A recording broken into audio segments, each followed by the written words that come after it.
Hello friends, my name is Lalita Bhairava, Assistant Professor in English from Hardy Girls College, Bharatpur. Today we will study the poem When I Have Fears That I May Cease to Be. This is a poem written by John Keats. John Keats was the youngest of the Romantic poets. He was a great Romantic poet, born in 1795 and died in 1821. He was trained to be a surgeon, but he did not pursue surgery as a career. Instead, he turned to poetry. Unlike his contemporaries, he did not receive university education, but taught himself Latin and French. Keats did not know Greek, but had an intuitive understanding and grasp of Greek mythology. The quality of his poetry is vividly pictorial, with his early poetry being very sensuous and voluptuous. There is in his poetry another element which enriches it as a philosophical level. This is the quest for an enduring principle of life, be it beauty or truth. Keats died too young to have been able to fully formulate his philosophical view. During the last years of his life, he went through both illness and bereavement. He nursed his ailing brother and later succumbed to the fatal disease of consumption. The sonnet is a homage to Shakespeare, whose work continues to be relevant, read and responded to, and who has thus achieved immortality through his work. The poem has several strands at one level. It is an invocation for a similar standing. At another, there is the personal element where a wish for fulfillment in love is expected. At a third level, there is a rich element of observation of nature.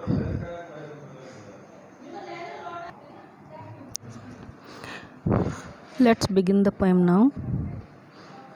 When I have fears that I may cease to be, before my pain has gleaned my teeming brain, before high-piled books in charactery hold like rich garner the full ripened grain, when I behold upon the night's starred face huge cloudy symbol of a high romance, and I think that I may never live to trace their shadows with the magic hand of chance, and when I feel, fair creature of an hour, that I shall never look upon thee more, never have release in the fiery power of unreflecting love, than one on the shore of the wide world I stand alone, and think till love and fame to nothingness to the sink.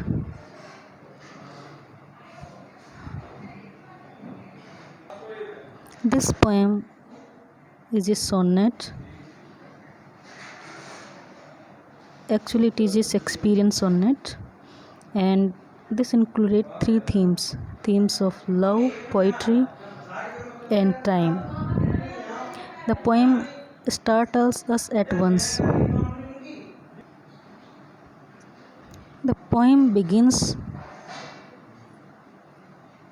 as when I have fears that I may cease to be. It startles us at once.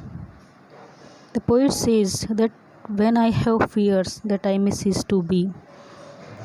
कवि कहना चाहता है, Keats कहना चाहते हैं कि उन्हें डर है कि that I may cease to be.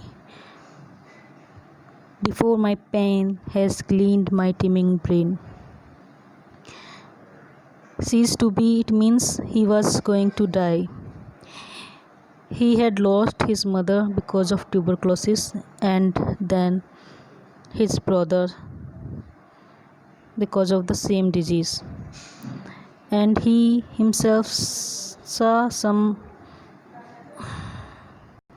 symptoms of the same disease, so he thought that he could cease to be. It means he could die very soon, and he has fear that before writing my teeming brain or whatever thoughts I have in my mind, I may die. Keats को यह अंदाज़ हो गया था कि वो भी बहुत शीघ्र इस दुनिया से जा सकते हैं और उन्हें ये भी अंदाज़ था कि वो एक बहुत अच्छे कवि बन सकते हैं और हैं, लेकिन इससे पहले कि वो अपनी जो क्षमताएं हैं, जो उसकी कविताएं हैं, जो उसकी थॉट्स हैं, उन्हें लिख पाते, उन्हें ऐसा प्रतीत होता है या ये भय उनके मन में उत्पन्न होता है कि वो अपने थॉट्स एक पेन के थ्रू लिखने से पहले इस दुनिया से जा सकते हैं। Before high piles book in character hold like rich garners the full ripened grain. Before high piled books in character hold like rich garner the full ripened grain. और जिस प्रकार बिफोर हाई पाइल्स बुक कि इससे पहले कि मैं बहुत सारी बुक्स जो कि कैरेक्टर या लाइब्रेरी में रखी हुई होती हैं, इनके ढेर लगे हुए थे, उसी प्रकार लाइक यहाँ पे सिमिली का यूज़ किया गया, like rich garners the full ripened grain. जिस प्रकार एक ग्रेनरी या अनाज भंडार का इस्तेमाल किया जाता है अनाज को रखने के लिए, उसी प्रकार मेरी बुक्स किसी लाइब्रेरी में स्टोर करने से पहले मैं इस दुनिया को अलविदा कह सकता हूँ। When I behold upon the night's starred face huge cloudy symbols of high romance and think that I may never live to trace their shadow with the magic hand of chance. When I behold, और जब मैं देखता हूँ upon the night starred face huge cloudy symbol of high romance. When I behold, जब मैं देखता हूँ upon the night's starred face, रात्रि के समय जो तारों से आच्छादित आसमान है, huge cloudy symbols, और ये जो बहुत सारे आकाश में बादल हैं, एक तरह से सिंबल है हाई रोमांस की, यानी कि जो कवि के अंदर जो अपनी भावनाएं हैं प्रकृति को लेके और प्रकृति से जो सिंबल्स संकेत उन्हें प्राप्त हो रहे हैं उन्हें वो व्यक्त करना चाहता है। वो कहता है कि I think that I may never live to trace their shadows. जो ये आकाश में बादल हैं, जो तारे हैं, चमकते हुए सितारे हैं और इनका जो संकेत है, ये सारी चीज़ें जो मेरे माइंड में कई प्रकार की थॉट्स उत्पन्न करती हैं, इन चीज़ों को मैं हो सकता है देख ही नहीं पाऊँ, यहाँ तक इनकी छाया भी है, इन्हें देखने के लिए मैं जीवित नहीं रहूँगा। And when I feel fair creature of an hour that I shall never look upon thee more, never have relish in the fiery power of unreflecting love than on the shore. Keats कहते कि when I feel, जब मैं महसूस करता हूँ fair creature of an hour, fair creature of an hour, यहाँ पे इन्होंने ये फ्रेज़ लाइन इस्तेमाल की है किसी महिला के लिए जिन्हें उन्होंने कभी देखा होगा और जो उन्हें बहुत ही सुंदर प्रतीत हुई थी, जिनकी मेमोरी अभी भी उनके मस्तिष्क में विद्यमान है।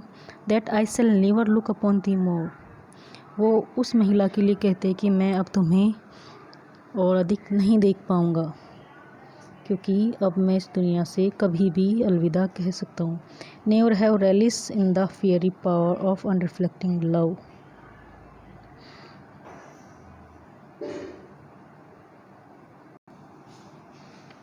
और जो स्पॉन्टेनियस लव होता है उसका आनंद मैं अब कभी नहीं ले पाऊँगा।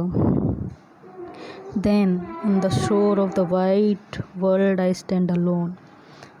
उसके बाद हम फाइनल लाइंस पे आ जाते हैं जो कि कप्लेट है। अब तक की जो 3 स्टेंजास हैं या 3 क्वार्टेट्स हैं, इनमें जो पोइट है अपनी थॉट्स व्यक्त करता है समय को लेके, पोइट्री को लेके और अपने लव को लेके, कि अगर वो इस दुनिया से जा रहे हैं तो ये सभी चीज़ें उन्हीं के साथ, इस जीवन के साथ यहीं समाप्त हो जाएंगी। नेक्स्ट कप्लेट में कवि है जो कोई थॉट प्रकट नहीं करता है, वो ब्लैंक स्टेट में खड़े होते हुए सिर्फ देखते हैं। Then on the shore of the wide world I stand alone. जो वाइड वर्ल्ड है, विस्तृत संसार है, उसके किनारे पे मैं अकेला खड़ा हुआ हूँ। And think till love and fame to nothingness to do sink. और खड़ा होके मैं सिर्फ और सिर्फ यही विचार कर पाता हूँ कि जो लव और फेम है ये नष्ट नहीं हो जाते, ये सिर्फ नथिंगनेस के लिए बचे हैं। यानी कि मैं मेरा जीवन बचेगा ही नहीं, तो ना तो मैं लव कर सकता हूँ और ना ही मैं जो फेम है जो कि पोइट्री के माध्यम से प्राप्त कर सकता था वो कर पाऊँगा। Rhyme scheme of this poem is Shakespearean sonnet or written in Shakespearean sonnet pattern. So rhyme scheme of this poem is A B C D C D E F G G। और जो literary devices इस poem में use की गई हैं वो alliteration है। Alliteration आप जानते हैं, repeated consonant close together bring added texture and echo like sounds of the reader before high piled books garner grain think that feel fair wide world. These are alliterations. Assonance is repeated vowel in words also added to varied sound and help with musicality. They are found in the same lines and between lines.